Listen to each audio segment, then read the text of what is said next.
सत्संग का अर्थ है सत अर्थात परमात्मा और संग मतलब साथ, परमात्मा का साथ।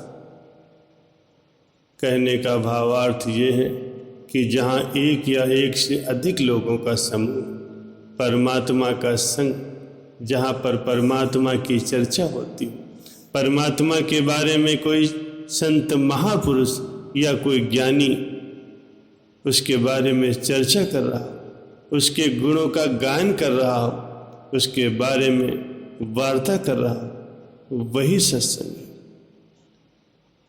इस सत्संग के सामने ईश्वर की बात ही क्या है, मुक्ति भी कोई चीज नहीं है। तुलसीदास जी ने इस सत्संग की विशेष महिमा कही।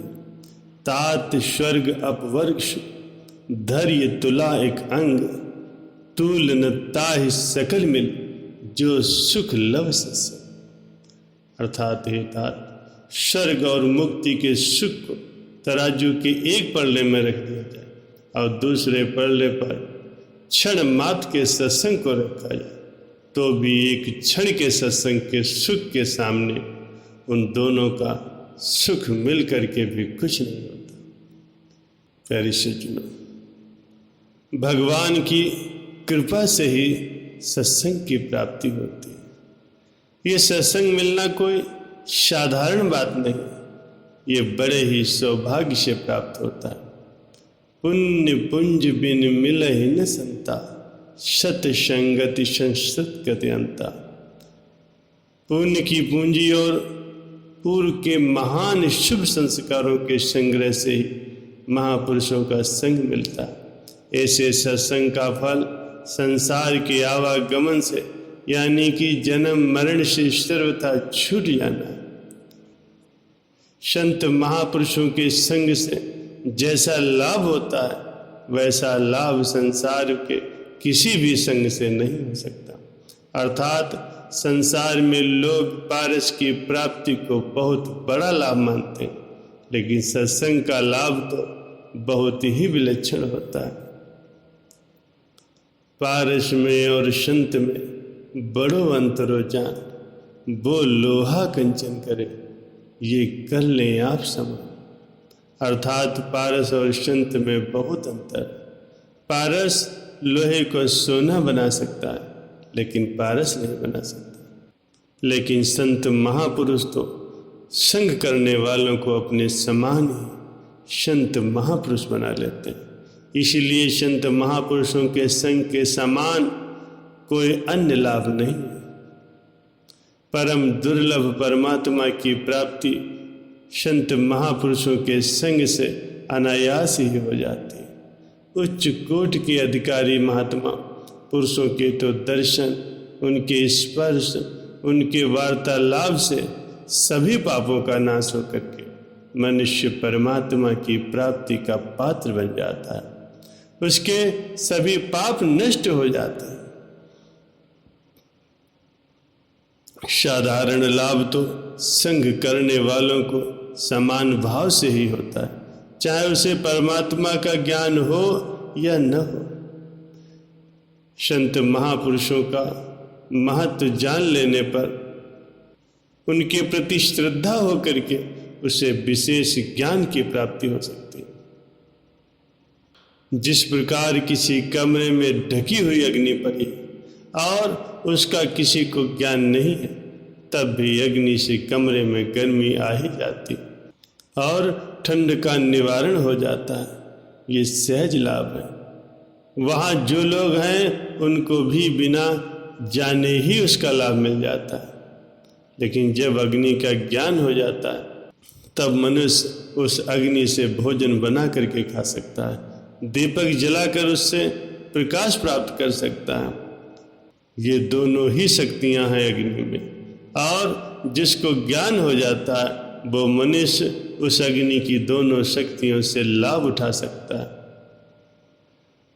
और यदि अग्नि में ये भाव हो जाता है कि अग्नि साक्षात देवता है, तब तो वह उसमें पुत्र, धन, आरोग्य, कीर्ति आदि की भी कामना पूर्ति के लिए श्रद्धा और विधि पूर्वक उससे हवन कर सकता है।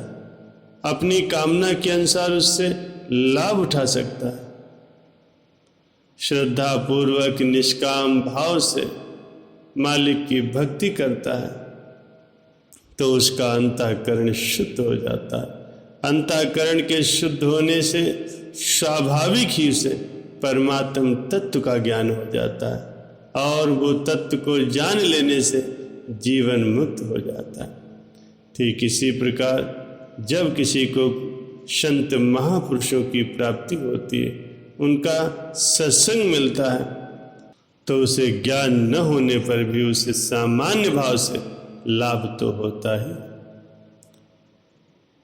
महापुरुषों के गुणों से, उनके स्पर्श से, उनकी वाणी से वातावरण की शुद्धि होने के कारण लोगों की पाप भावना का नाश होता है और उनमें सद्गुणों की वृद्धि होती है, क्योंकि महापुरुषों में उत्तम गुण होते हैं। उनका आचरण शुद्ध होता है, शुद्ध भाव होते हैं, उनका ज्ञान उच्च कोटि का होता है। उनके संग से ये सब चीजें किसी न किसी अंश में बिना जाने पहचाने ही लोगों के अंदर आ जाती हैं। चूंकि महापुरुषों में अलौकिक ज्ञान होता है और कोई भी व्यक्ति जिसका जैसा भाव होता है उस भाव के अनुसार उन महापुरुषों से वो लाभ प्राप्त कर सकता है। जिस प्रकार से भगवान बिना ही कारण सब पर दया करते हैं, सबसे प्रेम करते हैं, ठीक उसी प्रकार महापुरुष भी कृपा और प्रेम किया करते हैं। जैसे भगवान में क्षमा, दया, शांत, संतोष, सरलता, ज्ञान, वैराग्य आदि अनंत गुण होते हैं, वैसे ही संत महापुरुषों में भी होते हैं। जो ज्ञान के द्वारा ब्रह्म को प्राप्त होता है तो वो स्वयं ही ब्रह्म बन जाता है। वह तो परमात्मा से कोई अलग पदार्थ हो ही नहीं सकता। परमात्मा का जो दिव्य स्वरूप है, प्रभाव है, उसके गुण है, वही संत महापुरुषों में भी होते हैं। संत महापुरुषों का शरीर तो आम इंसानों के जैसा होता है, लेकिन जो उसमें आत्मा होती है वह परमात्मा को प्राप्त कर चुकी होती है। तो आत्मा और परमात्मा एक हो जाते हैं। जो परमात्मा का दिव्य स्वरूप है, जो दिव्य प्रभाव है, जो दिव्य गुण है, वही संत महापुरुषों की आत्मा में भी होते हैं। जो प्रेमी भक्त भक्ति के द्वारा भगवान को प्राप्त हो जाता है, उस भक्त में भी भगवान के गुण आ जाते हैं। आत्मज्ञान प्राप्त करके वो परमात्मा को प्राप्त हो जाता है, वो ब्रह्म बन जाता है। ऐसे संत महापुरुषों के सत्संग का बहुत अधिक प्रभाव पड़ता है। जिस प्रकार से सूखी हुई घास का ढेर चाहे जितना बड़ा हो, उस पर अग्नि की एक चिंगारी अगर गिर जाती है तो वो घास जल करके राख बन जाती है। वैसे ही संत महापुरुषों के सत्संग से हमारे पाप कर्म, हमारे समस्त बुरे भाव समाप्त हो जाते हैं। सत्संग सुनते रहने से समस्त प्रकार के विकार नष्ट हो जाते हैं।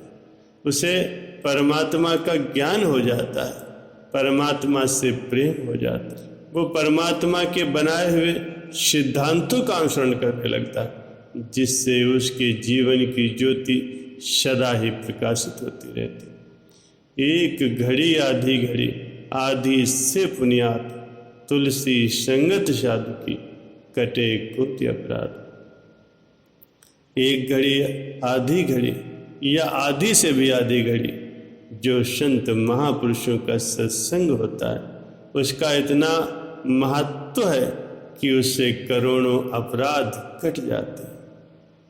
इसलिए प्रत्येक सत्संग को चाहिए वो प्रतिदिन संत महापुरुषों के सत्संग को श्रवण करता रहे और अपने इष्ट में पूरी श्रद्धा भावना बना के रखे, उनके बताए गए नियमों की पालना करते रहे, ज़्यादा से ज़्यादा मालिक का भजन सिमरन करें